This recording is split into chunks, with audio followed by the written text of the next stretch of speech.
네, 인구 감소에 대한 통계청의 연구 결과 자세히 분석해 보도록 하겠습니다. 인구 경제학자 이철희 서울대 경제학부 교수와 함께합니다. 교수님 나와 계십니까? 예, 안녕하세요. 네. 자, 이제 21년 뒤면은 모든 시도에서 인구의 자연 감소가 시작될 거다. 이런 예측이 나왔는데요. 어떤 의미인가요? 네. 이것이 과거부터 예견되어 왔던 일이고, 그게 아주 놀라운 사실은 아닙니다. 네. 전국적으로 출생아 수가 줄고 있고, 고령화가 되고 있기 때문에 이것이 특정한 지역에도 나타나는 것은 굉장히 당연한 일인 것 같고요. 통계청의 이번 추계는, 최근에 이런 추이가 앞으로도 계속 진행된다라는 그런 가정에 기초한 그런 추계이고요. 네. 그래서 예언은 아닙니다만, 전국적으로 나타나는 이런 인구 감소 현상이 이제는 전국으로 다 확대가 돼서 모든 시군구에 나타났다는 그런 점에서 좀 의미가 있을 것 같습니다. 네. 자, 보니까 2050년이 되면은 서울 인구가 700만 명대로 떨어지고 부산에서도 또 인구가 많이 줄어서 제2의 도시가 부산에서 인천으로 바뀌게 된다. 이런 이야기도 있던데요. 네. 대도시여도 인구 감소는 피할 수가 없는 건가요? 예, 그렇습니다. 지금 경기도 정도를 제외하고는 다른 광역시도의 인구는 계속 줄고 있고요. 네. 서울도 최근에 계속 인구가 감소되었고, 주사는 굉장히 빠른 속도로 인구가 줄고 있습니다. 근데 도시마다 약간 사정은 다른데요. 서울 같은 경우에는 집값이 많이 올라가고 주거 비용이 높아지면서 그걸 감당하기 어려운 분들이 이제 경기도로 많이 빠져나가고 있고요. 네. 부산 같은 경우에는 일자리가 많이 줄고 청년들의 어떤 그 여건이 나빠지면서 청년들이 많이 빠져나가는 그런 현상이 나타나고 있고요. 그래서 아. 이런 현상이 계속 진행된다면은 이번 이 장래 인구 추계가 얘기하는 것처럼 이렇게 대도시의 인구가 앞으로도 크게 줄 것 같습니다. 세종이나 경기 지역은 인구가 늘어날 거라는 전망이 있던데요. 어떤 이유 네. 때문일까요? 예, 그 두 지역 모두 최근에 인구 유입이 많았던 그런 지역이고요. 네. 출생아 수는 줄고 있지만 경기도 같은 경우에는 아무래도 서울과의 근접성이라든가 그 지역에 여러 그 좋은 기업들이 많이 있어서 양질 일자리가 있는 지역이어서 인구 유입이 많은 상황입니다. 그다음에 음. 세종 같은 경우에는 역시 그 행정 수도 역할을 하고 있기 때문에 인구가 유입되고 있고요. 역시 이런 인구 유입이 계속 진행이 된다고 한다면은 출생아 수는 감소하고 사망 수는 늘겠지만 인구 유입에 의해서 인구가 늘어날 것으로 그렇게 전망이 되고 있습니다. 네. 자, 인구는 줄어도 수도권 집중 현상은 계속된다는 지적이 있는데요. 네. 근본적으로 지방의 인구가 계속해서 줄어드는 원인이 어디에 있을까요? 다시 한번 말씀해 주시겠습니까? 네. 네. 지금 인구는 줄어도 수도권에 집중되는 지금 계속해서 이어져 있는 현상인데 네. 수도권 집중이 계속되는 이유는 어디에 있다고 보십니까? 예, 아무래도 아까 말씀드린 것처럼 대부분의 좋은 양질의 일자리가 서울에 있고요. 네. 수도권에 있는 그런 일자리 때문에 아무래도 일자리를 찾아서 젊은이들이 많이 오고 있는 경향을 볼 수가 있습니다. 그러니까 지역 간 인구 불균형이 늘어나는 그 원인을 보게 되면은 거의 대부분이 20대와 30대 인구 그 이동에 의해서 나타나고 있거든요. 네. 그런 인구가 주로 수도권으로 집중하기 때문에 나타나는 현상이고요. 반면에 50대, 60대 인구 같은 경우에는 큰 도시에서 중소도시나 작은 도시로 이주를 하고 있습니다. 그래서 그것이 오히려 불균형을 낮추는 역할을 하고 있고요. 전반적으로 수도권 인구 확산되는 거는 젊은이들의 인구 유입이 이러한 나이 드신 분들의 인구 유출을 능가하기 때문에 나타나는 그런 현상이고, 가장 중요한 이유는 역시 그 일자리 문제라든가 그런 것 때문에 나타났다고 볼 수가 있겠습니다. 네. 우리나라의 저출생 고령화 문제는 사실 어제 오늘의 일은 아닙니다만은 진행 속도가 유독 빠른 편이라는 지적이 있던데요. 다른 나라에 비해서도 빠른 편인가요? 예, 그렇습니다. 특히 출생아 수 감소 속도가 다른 어떤 나라보다 빠르고요. 네. 그러니까 1990년에 비교했을 때 출생아 수의 비율이 지금 한국 같은 경우에는 3분의 1로 떨어진 상태입니다. 그러니까 다른 나라는 대개는 거의 3분의 1을 넘고 있고요. 이렇게 인구 감소 속도가 빠른 것 자체가 우리나라 인구 위기의 가장 중요한 핵심적인 특징이라고 할 수가 있겠습니다.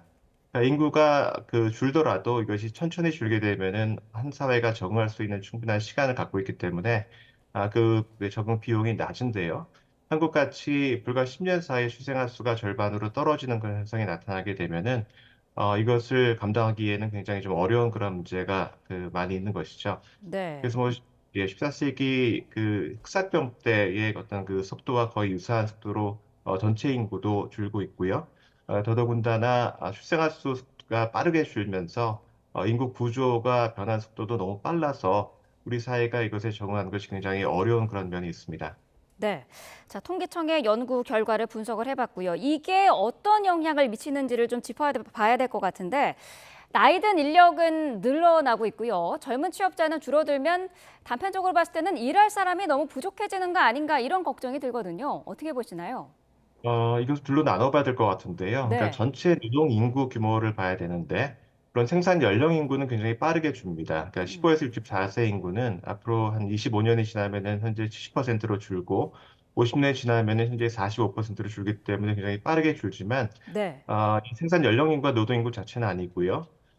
이 경제 활동 인구 자체는 앞으로 한 20년 정도는 그렇게 빨리 줄지는 않습니다. 그건 아, 우리나라 고령층의 경활률이 높기 때문에 이제 그런 것이고요.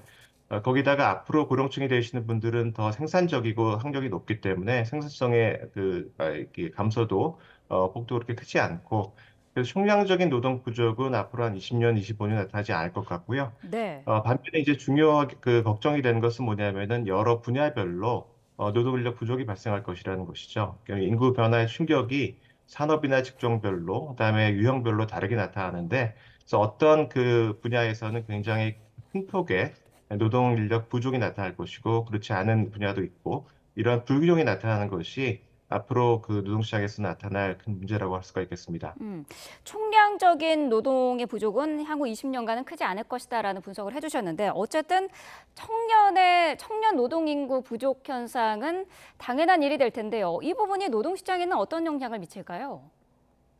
몇 가지 그 중요한 그 결과를 가져올 것 같은데요. 우선은 네, 어떤 분야 같은 경우에는 청년 인력이 꼭 필요하고 여기 의존하고 있습니다. 그래서 이런 분야 같은 경우에는 이제 구인난에 시달릴 것 같고요.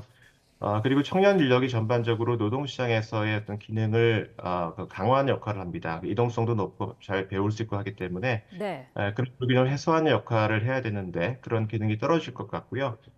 그리고 분야마다 취업자의 어떤 연령 구성이라든가 연령별로 어떤 고용 상황이 다르기 때문에 그 분야별 불균형이 발생할 수가 있습니다. 그래서 어떤 분야 같은 경우에는 특별히 인력이 많이 부족해질 텐데요. 네. 지금 이 나온 것처럼 특히 그 앞으로 노동 공급이 많이 줄고 노동 인력이 부족해질 것으로 예상되는 그 업종이 뭐 운송이나 그 관련직이라든가 조리음식 서비스직, 농림축산직 이런 곳은 지금 나이 드신 분들이 빠져나가면서 네. 굉장히 큰 폭의 노동 인력 부족을 경험할 것 같았습니다. 음, 인력이 감소할 것으로 보이는 직군들을 짚어주셨는데 반대로 노동 공급이 증가하는 직군도 있을까요?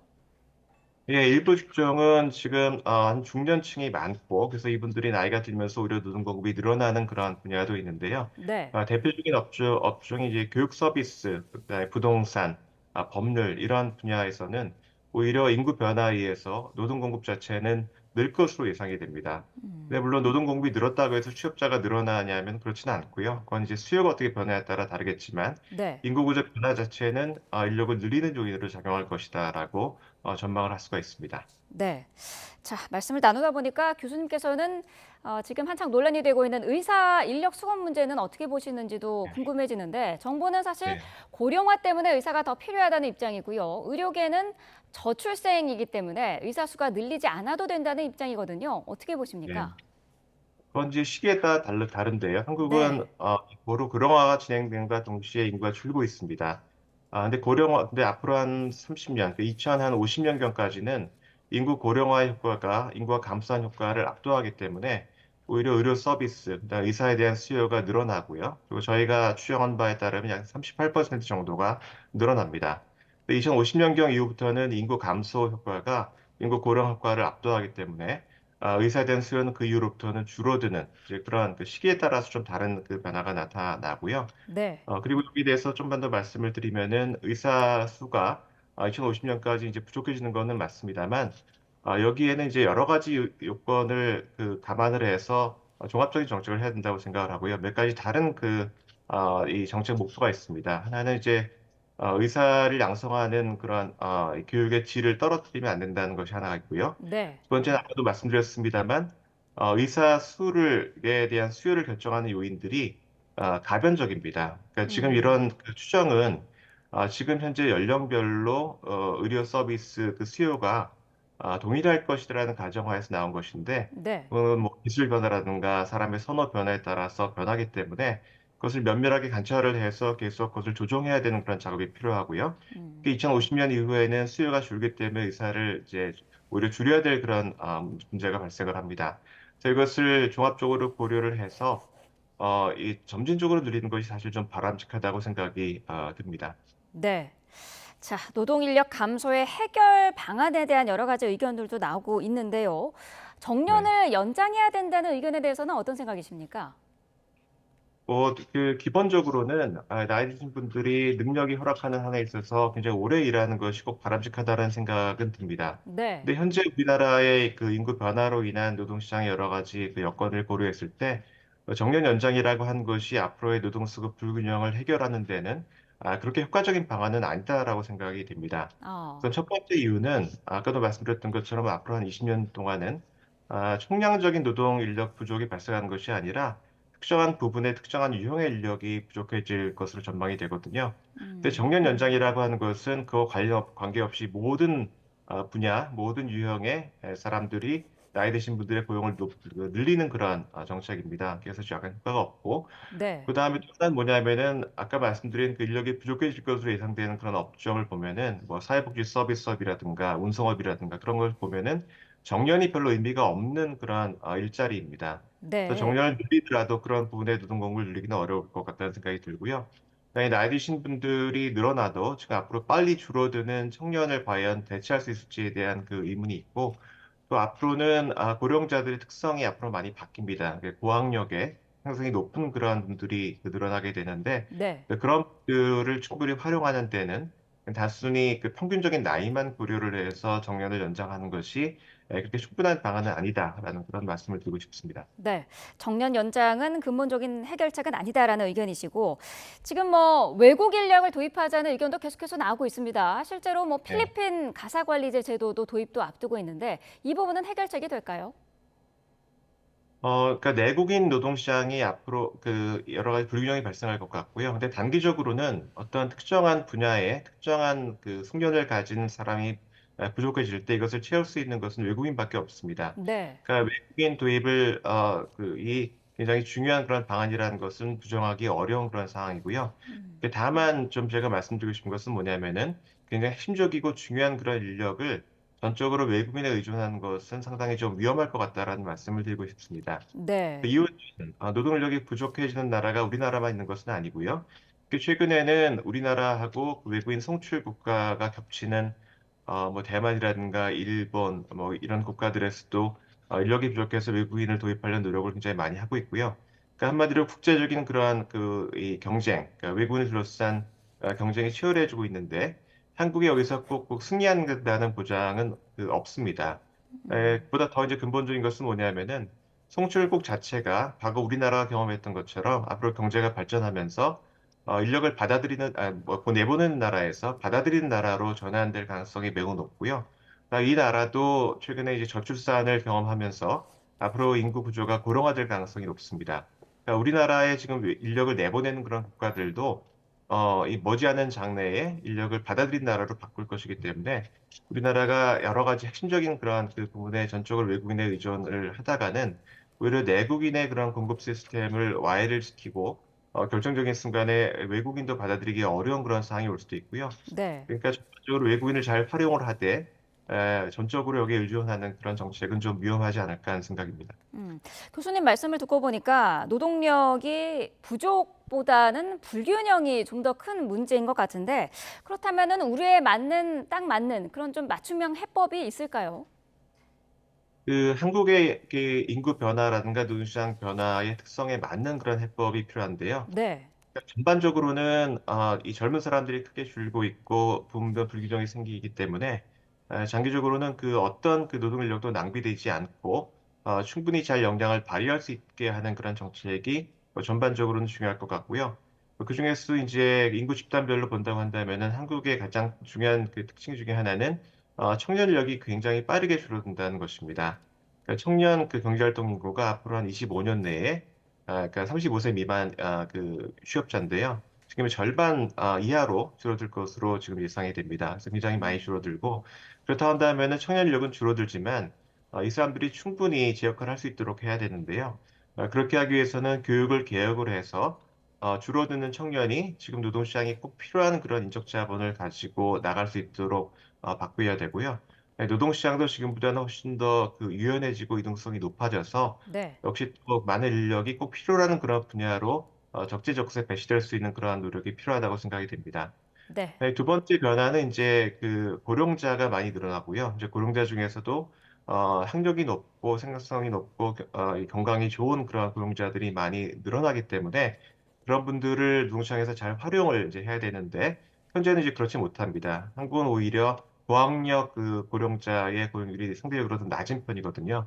이분들의 어떤 활용도를 높이기 위해서는 두 가지 조건이 갖춰야 된다고 생각을 하고요. 네. 하나는 노동시장에서 그 나이를 보지 않고, 나이를 따지지 않고, 그 사람의 생산성이라든가 그 사람의 역량을 보고 고용이라든가 임금이 결정되는 그런 시스템으로 바뀌어야 될 것 같고요.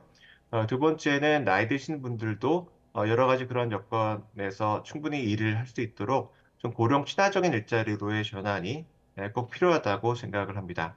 네. 마지막으로 이런 내국인이 충분히 채워주지 못하는 그런 일자리 같은 경우에는 그러니까 어떤 분야의 어떤 유형의 이 인력이 부족해질 것인지를 잘 추정을 해서 외국인 그 도입 시스템을 갖춰야 된다라는 그런 그 제안을 드리고 싶습니다. 네. 자, 지금까지 인구 경제학자 이철희 서울대 경제학부 교수와 자세한 이야기 나눠봤습니다. 오늘 말씀 감사합니다. 예, 감사합니다.